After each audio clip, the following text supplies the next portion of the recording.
This is the Bereaved Parents Club podcast. It's the club none of us want to be members of, but here we are. My name is Debbie, and I'm a bereaved parent. This podcast is for all of us, to share and celebrate the stories of our children and offer support to each other. Each episode will explore topics that have relevance to us as we navigate the world as bereaved parents. Whether your loss was last week, last month, last year, or even last century, you are welcome here. And whether your child was a baby, a youngster, a teenager, an adult, or even a parent themselves, you are welcome here. Please be aware that each episode will deal with themes of death and loss.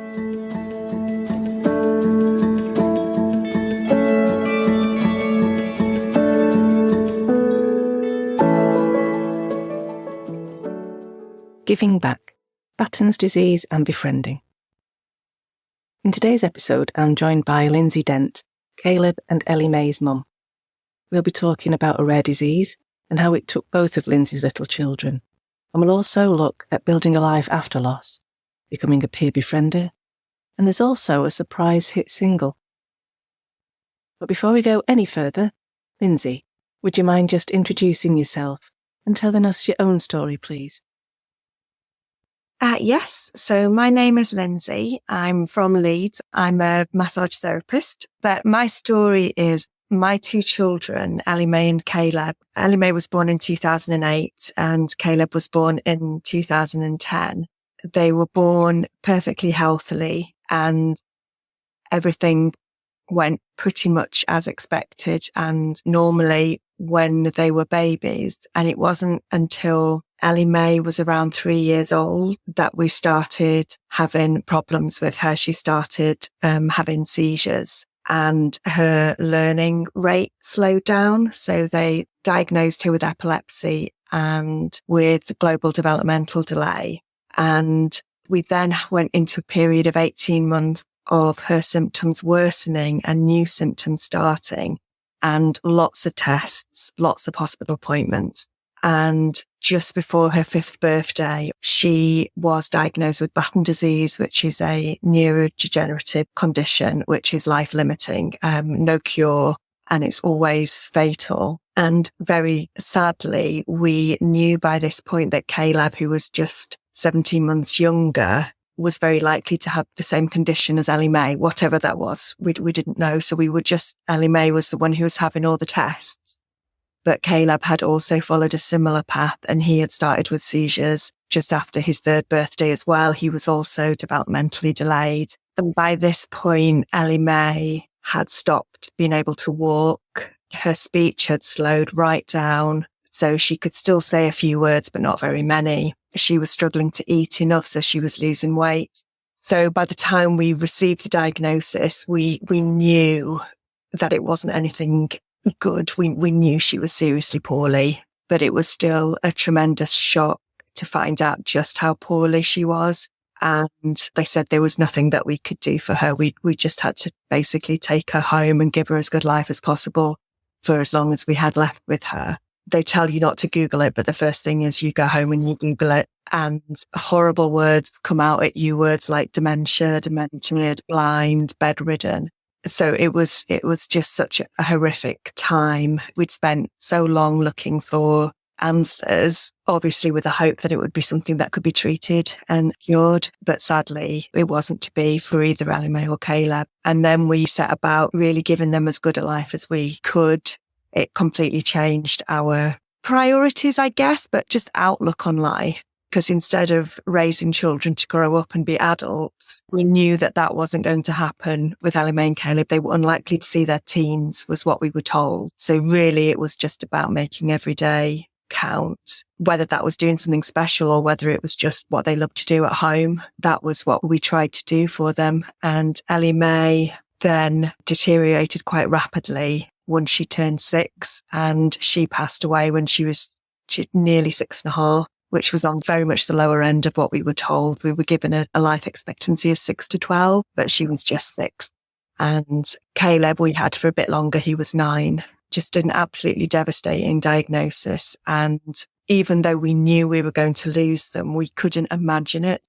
We were in the hospice with both of them. We'd received really good support from our local hospice. we were told what was happening. We knew both of them were end of life. So we had most things in place. There's still absolutely nothing that can prepare you for that moment when they leave you. And I don't have any words for it. Thank you so much for sharing that story, because there comes a time where we don't share stories and we don't tell people what happened again because there's an expectation that either everybody knows or it's been too long and they don't want to ask. So part of this podcast really is to retell that story and just remind people what happened and to say their names. So thank you. I suppose now people will also be reaching for Google to find out more about Battens. So rather than that, can you explain it for listeners? I know you've touched on it a little already, but it would be really helpful if you could give us a bit more detail and perhaps also tell us what support you had at the time to understand Battens. Yes. So Batten disease is, like I said, it's a neurodegenerative condition.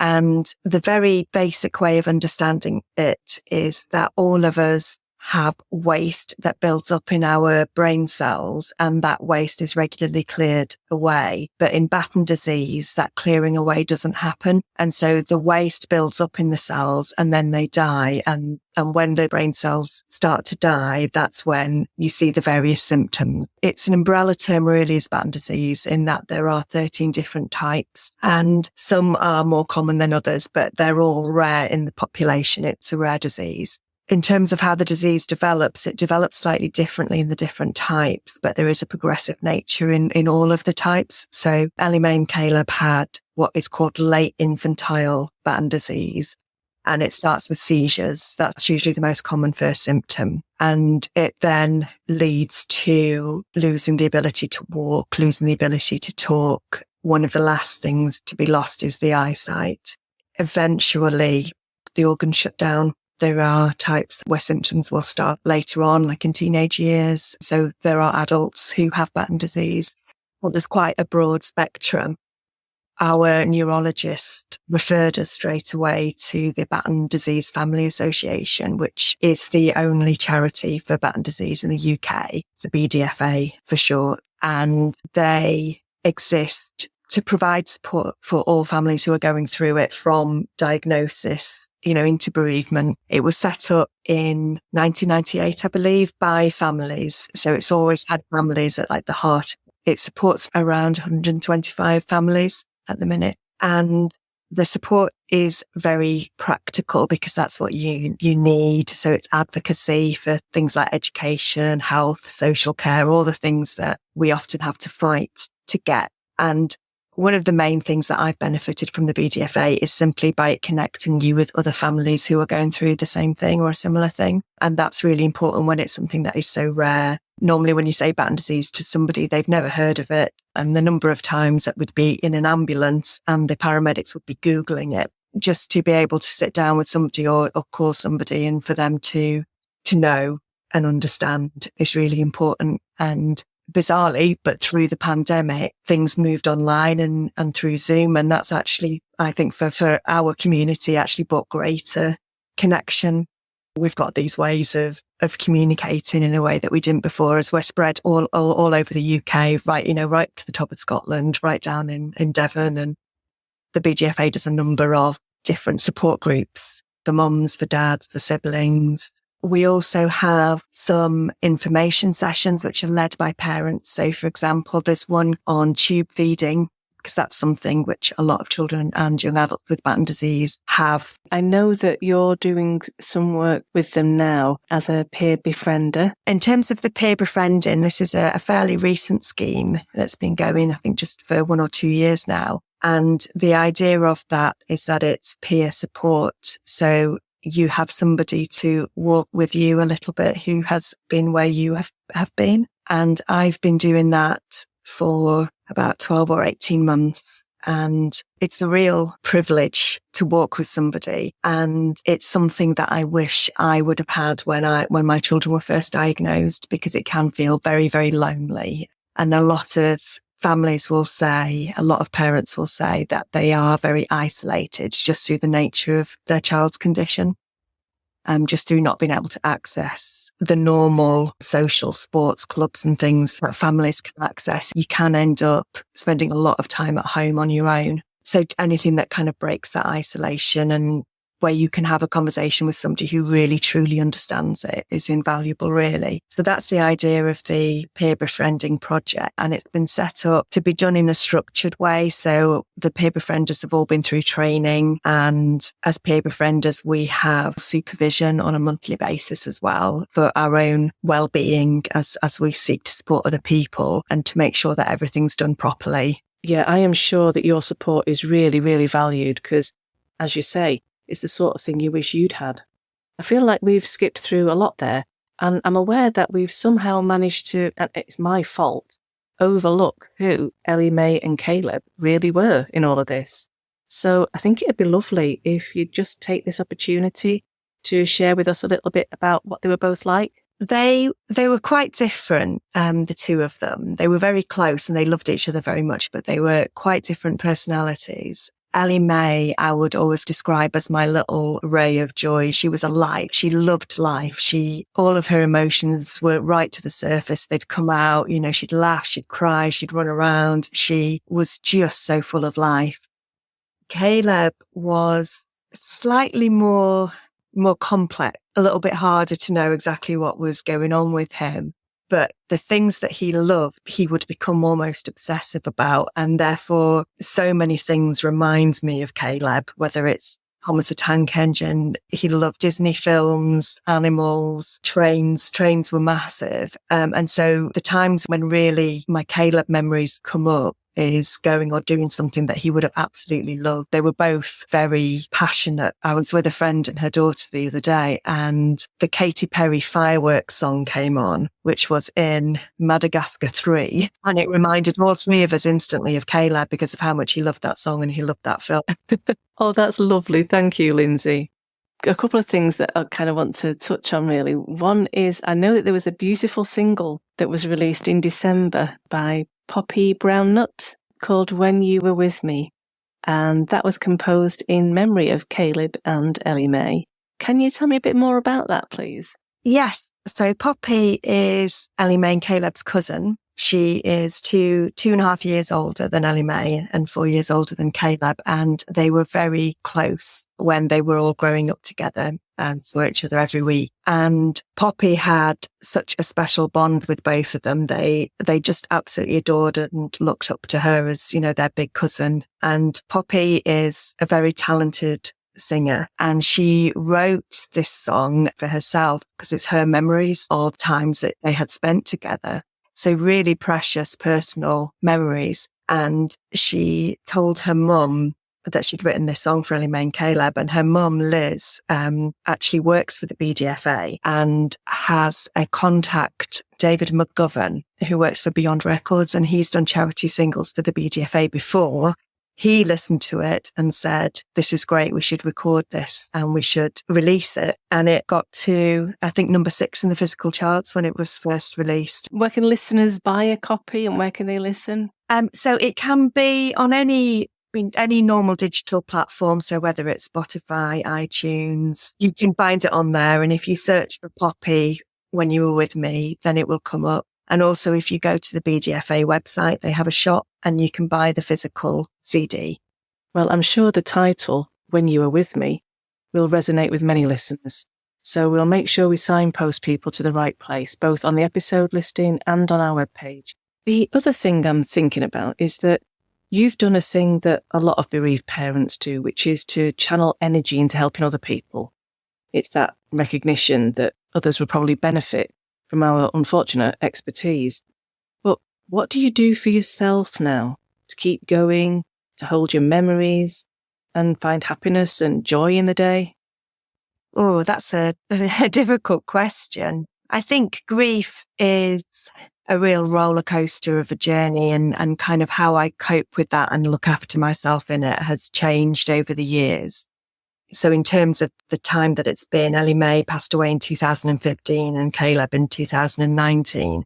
So I feel a little bit like I'm an old hand at it now. It's not quite as it was in the early days with the shock. So there are various things that I do. Whenever it's a birthday or an anniversary, so I have 4 of those dates throughout the year, I make sure that I book those off work and I give those days to the children. They're their days. And I try not to have any expectations on myself as to what I'm going to do, or for anybody else to have any expectations of me on those days. And I feel like that is their time. And I might visit their resting place. I might go to the local park, do something that brings back their memories. And I found that that has been increasingly important as time has gone on and as life has got busier, to carve out that time. The other thing, which is quite a recent tool, I guess you would say, that I have, is I've discovered Amazon Photos, where you can upload all of your photos and your videos, and then it orders them in date order. And then every day it shows you your memories from that day. And I find this quite a accessible way of me being able to look at a memory, look at a video, take me back briefly to that time when they were here, have a smile, have a cry, but without it being overwhelming in the way that if I get out my laptop and I start looking at pictures, there's so many that it becomes overwhelming. And so it's something that I happened upon really by chance, but it has been such a helpful app to have on my phone for just bite-sized memories. And like you said earlier, saying their names and talking about them, because as life goes on, their names are mentioned by others less and less. But obviously, to me, they're my children still, and I think of them all the time. So just bringing them into conversation and not worrying too much how people are going to react to that. But this is normal for me to talk about my kids, just like it's normal for everybody to talk about their kids. We've covered quite a lot today, but are there any other messages or words of advice you'd like to pass on to our listeners? I think not being scared to reach out to other people and have conversations with other people who are bereaved parents, because the times that I have done that, even though it's difficult and you feel quite vulnerable, maybe not knowing what story you're going to get back and how you're going to react to that story, it's always led to this deep connection of empathy and of understanding something that none of us wish we understood, but we're not on our own with it. And having the freedom to speak and say things that to people who have never experienced it might feel like black humor or might feel not appropriate in some way, that being able to honestly air all of those feelings around loss and grief and trying to still live life as you have to whilst carrying all of this. I think it's just really important for us, even though it can be difficult making that first step. Lynsey, because we're aware that we take listeners on quite an emotional journey in our podcasts, we always try to end on a gentler note by asking guests to share with us something they're grateful for, preferably something a bit silly.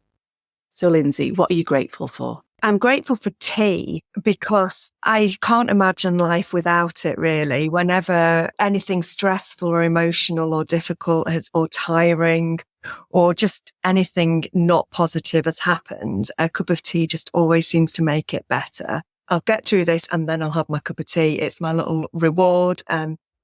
So I'd like to think that that's silly because it's just a drink, but I'm also quite serious about it. No, I think there's room for both. In that, definitely. We're British. We use tea as currency anyway, don't we, to some degree or other. When all else fails, have a cup of tea and then see where you are with the world, I think, definitely. So yeah, I agree. That's a really lovely thing to be grateful for. And that was that. I hope you are as impressed as I am by Lynsey's wonderful attitude and approach to life. It was lovely to hear about Ellie Mae and Caleb, and we'll be putting links on our pages to the BDFA and where to listen and to buy Poppy's amazing single. Thank you, as always, for listening. And please do share the podcast amongst your networks so that we can reach everyone who might benefit. Finally, if you want to know more about my grief journey, you can find a link to my book, Midowed, A Mother's Grief, on our webpage. This episode is dedicated to Ellie Mae and Caleb.